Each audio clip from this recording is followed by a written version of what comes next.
"Sit here if you're brave enough," the voice murmured behind him. Turned slowly, expecting an officer or a reprimand, but instead he found a pair of silver eyes, soft, glowing, and eerily calm. Princess Lyra of the Sarai stood in the balcony's shadow, watching him with a curiosity that felt almost like pressure on his chest. Around them, the dining atrium hummed with quiet conversations, distant chimes, and the soft whir of the great diplomatic ark drifting through starlight. Everyone kept their distance from. He was the only human aboard, a guest, yes, but also an unknown variable. He clutched his tray a little and walked to his usual spot, the far corner where the lights dimmed into ocean blue and the noise faded. He preferred it that way, quiet, safe. His meal, simple earth rice and vegetables, smelled warm and familiar. Then a soft rustle brushed the silence. Someone sat beside him. He froze mid-breath. Princess Lyra lowered her ceremonial mask, an intricately carved piece of shimmering glass, and placed it gently on the table. Gasps flitted through the hall. Sarai royalty never removed their masks outside private chambers. Yet here she was. "You shared your meal with the guards yesterday," she whispered, her voice echoing slightly like sound traveling through water. "Humans give without calculation. That is rare." Hesitated. "They looked tired. I thought they could use something warm." "Tired," she repeated thoughtfully, as if the simplicity of the word intrigued her. "Your species chooses such gentle explanations for pain." He wasn't sure how to respond. Her gaze was steady, unreadable, luminous like two moons. Before he could speak, the lights flickered, once, twice, and the deep, steady hum of the ark dipped as though the entire vessel inhaled sharply. The room fell silent. His closest friend on the ship and an engineering tech rushed toward him. His expression was tight with urgency. "Primary core is behaving strangely. Captain Solon wants all tech crews ready." Lyra's attention shifted upward. She didn't flinch, didn't look startled, only deeply focused, as if listening to something beyond mortal hearing. "A fracture is spreading," she murmured. Blinked. "How do you know that?" She didn't answer directly. Instead, her eyes followed thin, nearly invisible vibrations trembling through the beams above them. As the ark drifted across the stars, something deep inside it whispered danger. The ark was enormous, home to thousands of diplomats, traders, and families. A core failure wouldn't be an inconvenience, it would be devastation. And the escape pods, they'd save some, not many. Lyra leaned in closer, her voice no louder than breath. "You are different. You sense danger not with your ears but with your heart. That is why I sit beside you." His pulse thudded. "Princess, whatever you know you have to tell the captain. A core fracture isn't a small thing." "Truth revealed too early becomes noise," she said. "But truth revealed at the right moment can save worlds." Another tremor rippled beneath their feet, subtle but real. Swallowed hard, "We have to go now." Stood immediately, but Lyra reached out and touched his arm. Her hand was warm, impossibly light, fragile yet determined. "Take me with you," she said. "What I know, only you will believe in time." He didn't understand. He didn't need to. The urgency in her eyes overpowered every question. He nodded, and she rose with a graceful, fluid motion. The three of them hurried into the corridor. The hum of the ship deepened, alarms finally rising in slow, rhythmic pulses, like a heartbeat awakening. Something unseen cracked deeper within the ark, a faint, brittle sound like ice beginning to split under pressure. A quiet countdown, whispered only to those willing to listen.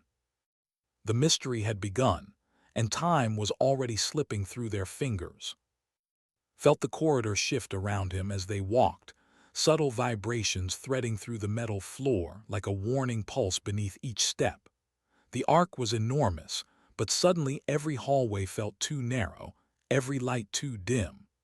Lyra walked silently between him and her steps unhurried despite the mounting tension. Her silver eyes caught every flicker, every quiver of energy in the walls. Leaned closer to and whispered, "Why is she coming with us? This feels big, bigger than a tech issue." Whispered back, "I don't know, but she knew about the fracture before the alarms." "That's the part that scares me." Before could respond, the lights overhead flashed again, this time longer, lingering in darkness for 3 tight seconds. The hum of the engines wavered, dropping into a low, throbbing note that made ribs vibrate. Lyra's head tilted toward the floor. "It's accelerating," she murmured. Frowned, "What is?" But her focus remained on something unseen, something deep in the ark's core. Her expression was still calm, yet there was a faint tension in her posture, as though she felt every hidden tremor personally. They reached Engineering Deck 7, where officers rushed between stations. Holographic panels flickered with unstable readouts. Captain Solon stood at the center, his voice sharp as he issued orders. When he spotted Lyra, he straightened immediately, shock flashing across his face. "Princess, you should be in the secure chambers." Her tone remained serene. "Safety does not exist anywhere on this ark unless the core is stabilized." Solon exhaled slowly, trying to maintain authority. "Your presence complicates things." "Then simplify them," she replied softly. And exchanged a look. Neither had ever heard anyone speak to the captain like that, let alone royalty. Solon motioned closer. "You're good with tactile diagnostics. The core tunnels are misreading pressure flows. I need someone inside the auxiliary maintenance ring." Felt cold crawl up his spine. Inside the ring, that area's unstable. "It's our best shot," Solon said. "If the ring collapses, the outer chambers will follow. We're talking minutes." Lyra stepped closer to, "You shouldn't go alone." He blinked. "You can't come inside a maintenance ring. It's not safe." "Safety is already lost," she whispered, "but your presence steadies the chaos." Before he could respond, a sharp metallic crack echoed through the deck. Panels flickered violently. A siren dropped into a deep rumble. Officers froze in place. A shockwave rippled under their feet, so brief yet so powerful it made stagger. The holograms above them glitched with static.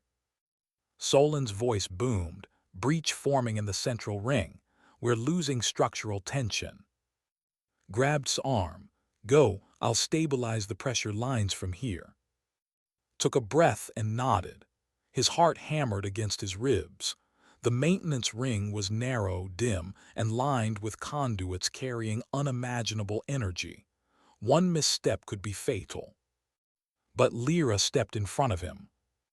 Her eyes glimmered with something new, something almost like fear. "There is a reason I can sense the fracture. The ark is built around a Sarai crystal. It resonates with my kind. I feel its pain." He stared at her. "You mean the core is alive?" "Not alive," she corrected gently, "but aware and afraid." His breath hitched. Lyra continued, "It will respond to you more than any engineer. You carry a quietness in your spirit that calms instability." "How can you possibly know that?" he whispered. "Because," she murmured, stepping close enough that her voice brushed his ear, "you are the first human I have ever felt trust before fear." He swallowed, chest tightening. "Then help me." She nodded once. "I will guide you." With the deck trembling beneath them, the two stepped toward the maintenance access door. A countdown warning flashed across the panel. 5 minutes 2 stress failure. The ship groaned. And the mystery of the core, deepened with every second they lost. The maintenance corridor swallowed them in dim amber light, humming like a restless heartbeat. Moved first, feeling the pressure of the countdown tightening around his chest. Lyra walked just behind him, her presence quiet but strangely steadying, as if her calm threaded through the air and softened its sharp edges. The door sealed behind them with a heavy clang. Exhaled slowly. If the ring destabilizes while we're inside, we won't make it out. Lyra's reply was barely above a whisper. Then we will not let it destabilize. The narrow tunnel stretched ahead, curved metal walls, trembling conduits, and the constant low crackle of energy bleeding through the structure. Every few seconds, a vibration rolled through the floor like a suppressed quake. Sparks flickered from a junction above, raining in tiny arcs before fatting. Tapped his wrist panel, reading me. A crackle, then's voice. Barely. Core interference is rising fast. You've got 4 minutes until tension breach. Swallowed, we're moving. Lyra lifted her hand toward the wall, not touching, simply hovering her palm an inch away. The conduits shifted in tone, subtle but noticeable. Paused, staring. You just calmed it. I didn't, she said softly. It reacted to you. He blinked me. You bring steadiness, she said. The crystal feels it. Wasn't sure what to say. He was an ordinary technician. Average. Quiet. Not someone who influenced alien machinery with his presence. But the ship seemed to disagree. Another series of tremors rushed through the ring. The lights flickered, dimmed, then steadied again as if fighting to stay alive. Ahead, the tunnel branched into a circular platform, metal grates, a central console, and beneath it the faint glow of the Sarai crystal core. Lyra's breath hitched when she saw it. It's fracturing faster than expected. The crystal pulsed through the floor like a heartbeat, irregular, strained, almost trembling. Jagged lines of dim light spidered across its surface deep below the ring. Knelt by the console, hands shaking as he accessed the diagnostic interface. The screen sputtered, glitching between warnings. Stress levels at 89%, he muttered. The stabilizers aren't responding. Lyra closed her eyes, breathing slowly, as if listening to something beneath sound. It fears collapse, she whispered. Frowned, how do I fix fear? You don't, she said gently, but you can quiet it. He glanced at the console. By doing what? Talking to it. Lyra opened her eyes. By being close, by letting it sense your steadiness. The crystal was meant to resonate with Sarai minds, but somehow it's reaching for you. A deep boom shuddered through the chamber. Dust drifted from the ceiling. Steadied himself. He called through his wrist, but the core is reacting to us. 3 minutes, replied, voice strained. The outer hull is bending. Stepped toward the grate. The glow rose from below, soft, shifting like a wounded star. The closer he came, the more the vibrations changed. They softened, slowed, the tremor in the platform eased. He looked back at Lyra. She nodded, keep going. Descended the short ladder to the lower grate. The crystal's fractured glow pulsed weakly, as though each flicker cost its strength. He knelt, resting his palms on the metal. I don't know what I'm doing, he whispered. You don't need to, Lyra said above him. Just be present. The vibrations around him shifted again, quieter now, less chaotic. The cracks across the crystal's surface glowed faintly, then dimmed, then glowed again in a slower cycle. Felt something he could neither explain nor deny, a subtle pull like a soft pressure against his mind. Not intrusive, not forceful, just seeking. He breathed deeply, letting calm settle in his chest. The crystal pulsed in response. Lyra's voice floated down, soft and awed. It's listening to you. Another tremor rolled through the ring, but instead of worsening, the vibrations leveled out, steadying under's touch. For a moment he felt something like connection, fragile, luminous, impossible. Then a sudden crack ripped through the tunnel above them. 2 minutes, shouted over the comm. Gripped the grate as the platform shook violently. Lyra steadied herself, eyes locked on the glowing crystal. She called, voice trembling for the first time, "Whatever you're doing, do more." And beneath him, the wounded core waited, trusting him, reaching for him, depending on him. The survival of the Ark hung on a fragile thread. And that thread was him. Pressed his palms harder against the metal grate as the entire chamber lurched. Dust rained from the ceiling. A high, bending groan swept through the ring, like the ship was crying out. The crystal's glow flickered wildly beneath him, intense, then dim, then surging again with frantic pulses. His voice strained through heavy static. "Stress is spiking again. You've got 2 minutes, maybe less." Lyra steadied herself against the railing, her silver eyes glowing brighter as she watched the crystal respond too. "It trusts you, but the fear is overwhelming it. You must anchor it." His heart hammered. "Anchor it how? I don't know what I'm doing." "You don't need knowledge," she said, her voice trembling for the first time. "Just stay calm, let it find your steadiness." He tried to breathe slowly, pushing back panic, but the ship buckled again with a violent shudder that made his teeth clench. The crystal flared in distress, sending a wave of heat through the grate, jerked back but forced himself to stay near. "I'm here," he whispered. "I'm not leaving." The glow steadied slightly, thin, fragile, like a frayed thread of trust.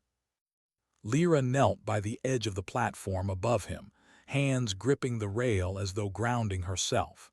"Listen carefully. The Sarai crystal is a resonance matrix. It responds to emotional frequency more than mechanical correction.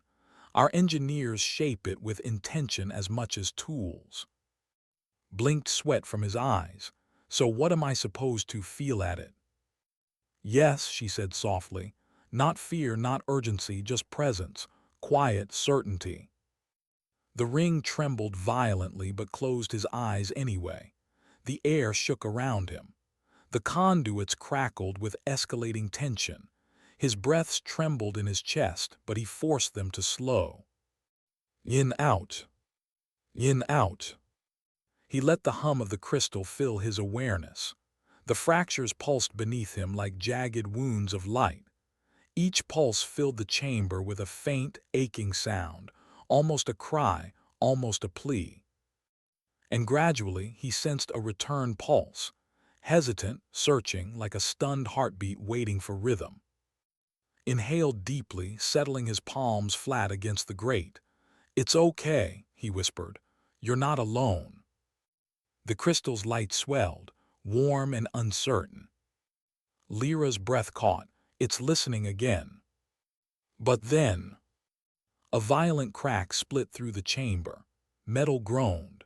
Sparks exploded from a conduit overhead. Lyra flinched back as a fragment of plating crashed beside her, skidding across the floor with a screech. Barely held his position. His voice burst through in a panic. "The containment braces are buckling, if you don't stabilize it now." "I'm trying," shouted. The vibrations surged, shaking the grate under his knees hard enough to bruise. His body wanted to pull away. Every instinct screamed danger. But he remembered the crystal's earlier reaction, how it quieted not from commands, but from calm. He closed his eyes again. Ignored the alarms. Ignored the quakes. Ignored the countdown flashing red on his wrist. He thought instead of Earth, of quiet mornings repairing old solar panels with his father, of the warm smell of rice his mother used to cook, of the way he always found peace in simple work, in gentle moments. His chest loosened, his muscles unclenched. He breathed, and something shifted. A soft vibration traveled upward through the grate, not frantic, not fearful, just curious. The glow of the crystal brightened, smoothing into a steady, rhythmic pulse that matched his breathing. Lyra's eyes widened. It's sinking with you. For the first time, the crystal's fractures glimmered not with pain, but with a faint, hopeful shimmer, as if the fissures themselves were trying to knit closed. Felt a wave of warmth rise from the core. Not heat, comfort, gratitude, a message without words. The vibrations around him softened, then steadied. His voice returned, gasping. Whatever you're doing, it's working, stress levels dropping. Lyra exhaled, relief softening her posture. You're anchoring it. Didn't respond. He kept his eyes closed, kept breathing with the crystal, offering the only thing he could, calm. The ship vibrated once, hard, final. But instead of escalating, the tension dispersed like a fatting storm. The glow beneath him surged gently, washing the chamber in soft light. The arc was stabilizing. But just as hope rose in his chest, the crystal pulsed one more time, sharper, more urgent, and a sudden vision burst through his mind. A shadow. A presence. Something approaching the arc from the outside, fast. His eyes snapped open. Lyra, he whispered, voice shaking, something coming. Staggered back from the grate, breath hitching as the afterimage of the vision burned through his mind. He wasn't imagining it. It wasn't a dream or fear or stress. It was real, an impression so sharp it felt carved into his thoughts. Something huge was approaching the arc, something cold, something deliberate. Lyra rushed down the short ladder toward him, stopping just a few steps above. Her voice trembled. What did you see? He pressed a hand to his temple, trying to steady the whirl inside his skull. A shadow, moving fast toward us. The crystal beneath them pulsed once, low, mournful, like a warning hum from deep water. Lyra's expression shifted from concern to dread. The core is showing you what it senses in the void. The Sarai call this the whispering. It means danger outside has reached within. Before could respond, his voice burst through the calm, frantic and thin from interference. Lyra, the captain wants you both back on deck 7 immediately. Long-range sensors just triggered. Something is entering our perimeter. Lyra exchanged a quick, urgent glance with, no words needed. They scrambled toward the access door, the chamber still shuddering from after tremors. Risked one last look at the core. Its glow had steadied, but the fractures still glimmered faintly, like nerves quivering after pain. The ship wasn't out of danger, not even close.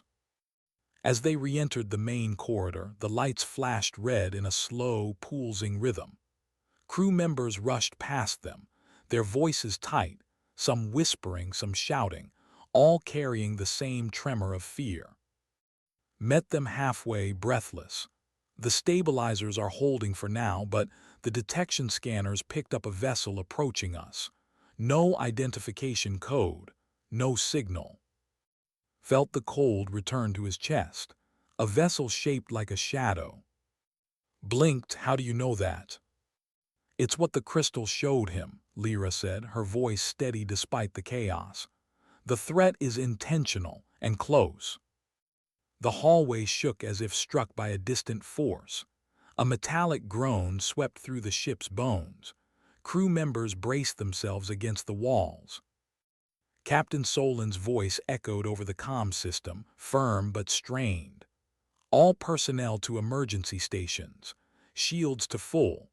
Unknown vessel on approach vector, 2,000 kilometers in closing. 2,000 kilometers in space meant moments. Lyra's gaze sharpened. Solin, what is its energy signature? A beat of static. Then Solin answered grimly, cold, empty, like it's drawing in heat rather than emitting it. Lyra exhaled slowly. So it's true. Turned to her. What's true? She whispered.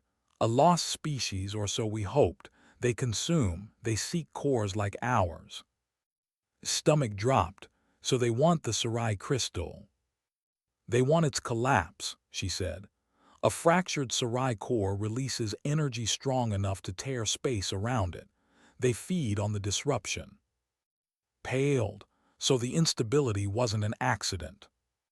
Correct, Lyra replied softly. It was provoked from outside. The lights flickered again, this time dimming longer, as though the ship's heart faltered. Clenched his fists. What do we do? Before anyone answered, the Ark jolted violently to one side. The floor bucked beneath them, hit his shoulder on the wall, grunted as he steadied himself. Lyra grabbed his arm, eyes wide.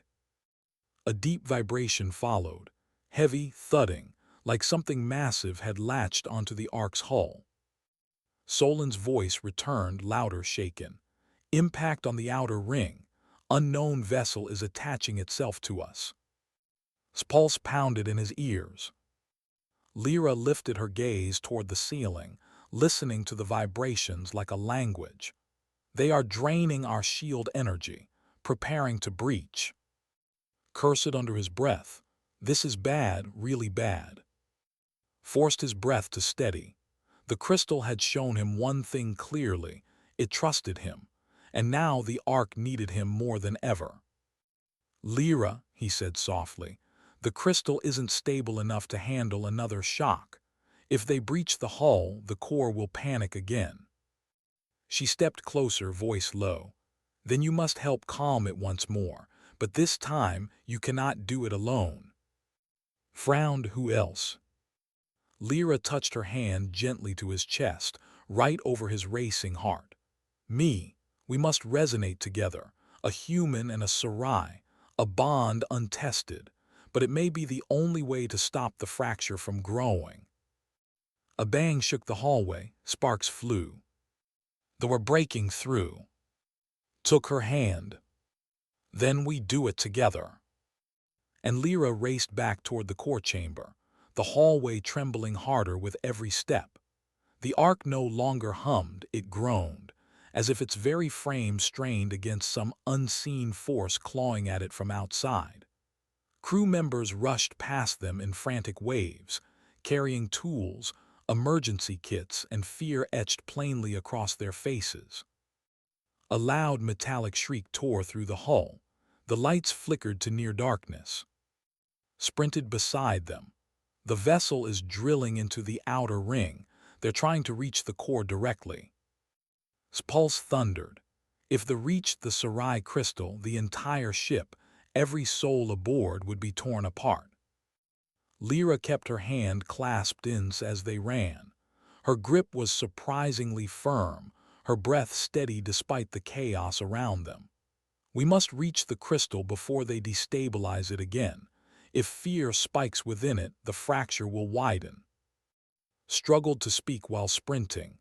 How do we even resonate together? I'm human. I don't have what your kind has.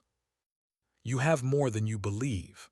Lyra turned her head slightly toward him. The crystal already responds to you. Now it must feel us both, aligned, unified. The ship shuddered violently, throwing them sideways. Collided with the wall, nearly losing his footing. A panel above burst open, showering sparks. Alarms wailed in jagged rhythms. Helped up, we're running out of time, they are breaching the hull. As they neared the core chamber, a deep, chilling pulse vibrated through the floor, the same cold felt in the vision. It crawled up his spine like frost. Lyra flinched. They've breached the outer shell. The doors to the crystal chamber slid open with a protesting screech. The glow inside was weaker now, dimmed, frightened. The fractures along its surface flickered with erratic pulses like jagged lightning trapped in crystal. Descended the ladder without waiting. He touched down on the lower grate just as another tremor rippled through the chamber. The crystal's pulse faltered, flickering wildly. "It's scared," whispered. "It feels them getting closer." Lyra knelt above him, lowering herself carefully to the last rung. "Listen to me. You must match your breath to mine. The crystal will feel our unity. It will follow our calm." He nodded. "Okay, okay, just tell me what to do." Her voice softened, the trembling warmth grounding him. "Place your hands at the same points you did before." He knelt, pressing his palms to the metal grate above the glowing fractures. Lyra placed her own hands gently over his shoulders, guiding the angle of his breath with her own. In 2-3, out 2-3. Their breaths aligned like soft waves. The crystal flickered faintly in response. Let the memories return, the steady warmth of home, quiet evenings under soft yellow lights, the reassurance of small tasks done with care. Lyra closed her eyes behind him, drawing on her own calm, her own certainty. "In, out together," she whispered. The glow brightened, the tremors softened. For a moment the ship breathed with them. But then, a violent impact slammed through the chamber. The entire ship lurched as though something massive had punched through the hull. A deafening crack split the air. The grate beneath quaked so hard his hands slipped. Shouted from above, panic sharp in his voice. "They breached the inner ring. They're almost at the door." The crystal's glow spasmed, flickering in a burst of frantic pulses. "No, no, stay with us," pleaded, pressing his palms back down. Lyra dropped to her knees beside him, placing both hands against the grate. Her voice turned firm, urgent. "Focus. It needs your calm, now." He sucked in a shaking breath. His heart raced, panic clawed at his ribs.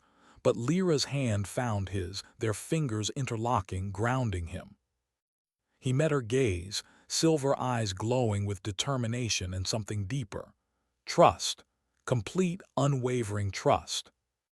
This time when he breathed, he felt her heartbeat matching his. Two rhythms becoming one. Two intentions weaving together. In, out. The crystal pulsed in a new pattern, stronger, warmer, like light filling a cracked surface. The fractures glowed, then tightened. Some lines began to mend, sealing faintly at the edges. Lyra gasped, "It's working, it's stabilizing." Another boom shook the chamber, but this time the crystal didn't panic. It held its glow steady, resonating with their unity, pushing back against the invading cold. Shouted from the entrance, "They're almost through the final bulkhead." Tightened his grip on Lyra's hand. "Then we hold them off," he whispered. The crystal flared with a sudden, brilliant pulse, alive, awakening, no longer afraid. And for the first time, the vessel hesitated. Felt the shift immediately, like a tide turning inside the ship. This cold pressure against the hull faltered, stuttering for the first time. A hollow echo rippled through the chamber, not a sound but a sensation, confusion, resistance. The predator startled by unexpected strength. Lyra tightened her grip on his hand. The crystal is pushing back, but it cannot hold alone. The fractures pulsed with renewed light, the glow rising through the chamber in warm waves. But each pulse came with a tremble, like a wound struggling to stay closed. Breath deeper, keeping Lyra's rhythm in sync with his. Crouched at the chamber entrance, tools scattered beside him. They breached the bulkhead, they're cutting through the last layer. As if in answer, a metallic shriek tore through the door, long, cold, slicing. Frost spread across the metal, cracking patterns like spiderwebs. The temperature dropped sharply. Shivered, they're draining heat again. "They're feeding," Lyra whispered. The crystal flickered with distress, pressed his palms down harder, centering his breath. "Stay with us, please." Lyra placed her free hand atop his. The crystal is responding to your voice. Speak to it. He swallowed, nerves shaking his words. You're not alone. We're here. We're not letting anything take you. A soft pulse warmed the grate beneath his hands. The fractures dimmed slightly, healing at the very edges. But the metal door behind them cracked again, this time with a thunderous snap. A jagged fissure tore across its surface. Pale light seeped through as if something behind it glowed with cold fire. Stumbled back. They're breaking through. Whatever you're doing, you need to finish it now. His chest tightened. He closed his eyes, leaning fully into the resonance, letting Lyra's steady presence guide him. Her breath touched his shoulder. Her heartbeat matched his. In, out. Together, she whispered. A deeper glow rose from the crystal, warmer, stronger, as if responding to their unity. Lyra gasped softly. It's bonding with you. What does that mean? He asked, breath trembling. It means, she said, voice soft with awe, it accepts you as its stabilizer, its anchor. You can calm it completely. Another violent bang slammed into the door, bending it inward. Frost raced across the hinges, backed farther away, eyes wide. Lyra, they're coming through. Clenched his jaw. Lyra, I need more. I can feel the crystal reaching, but I can't hold all of it. She didn't hesitate. She moved beside him, kneeling so their shoulders touched. She placed both hands over his. Then take my resonance, she whispered. Let our minds align. He felt the shift instantly, like warm currents flowing through cool water, their breaths intertwining, their intentions weaving together into a single, steady rhythm. The crystal responded in a surge of pulsing light. Exhaled. Lyra inhaled. Then they switched, breathing as one, like two hearts learning the same beat. The crystal flared. A wave of golden resonance swept through the chamber, gentle, powerful, deliberate. The fractures glowed intensely, then began to tighten, drawing together like healing wounds. The tremors eased. The crystal's voice, felt not heard, spoke through the light. Anchor calm, safe. The floor vibrated with a deep, reassuring hum. At the same moment, the metal door behind them shrieked and bent inward. A thin crack split open, revealing a sliver of icy darkness. A claw, long, crystalline, and cold, poked through, scraping the air. Choked out a terrified whisper, "They're entering now." But the crystal pulsed again, stronger than before, sending a wave of warmth surging upward. The air shook, not with fear but with force. A radiant shockwave burst from the chamber, silent, bright, and swift. It rushed down the corridors, through the floor, across the ship. The crack froze mid-split. The claw trembled, then snapped backward in a violent jerk. A screech echoed from the other side of the hull, a sound of pain, surprise, and retreat. Lyra's eyes widened. The crystal repelled them. Another hum rolled through the chamber, deeper and firmer. The fractures sealed further. The glow stabilized into a steady heartbeat. Stared, breathless.